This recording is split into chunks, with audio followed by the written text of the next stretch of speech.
L'image a de quoi rappeler celle de Dominique Strauss-Kahn livrée aux journalistes suite à l'affaire du Sofitel.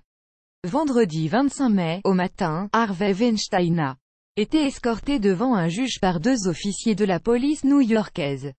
Face aux nombreux photographes présents pour l'occasion, il est apparu les bras dans le dos, menottes aux poignets.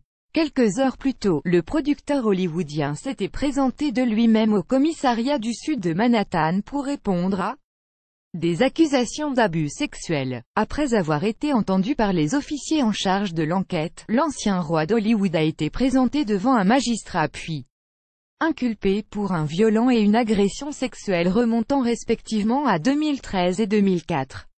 Malgré la gravité des faits qui lui sont reprochés, le père de famille a été remis en liberté quelques instants plus tard. Le New York Times, qui relaye cette surprenante information, précise que la libération intervient suite à un arrangement entre les avocats d'Harvey Weinstein et le procureur de New York. L'ancien grand patron de la Weinstein Company a ainsi dû s'acquitter d'une caution d'$1 million en liquide, environ 850 000 €, avant de pouvoir retrouver sa maison du Greenwich Village, à 2 pas de là.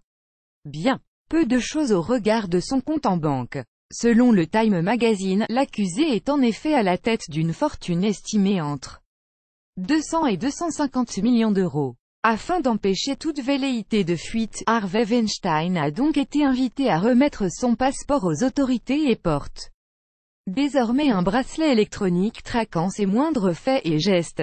Selon la décision du juge en charge de l'affaire, le producteur n'a pas le droit d'approcher les victimes supposées et doit également demander l'autorisation à la justice s'il souhaite quitter l'État de New York et celui, frontalier, du Connecticut.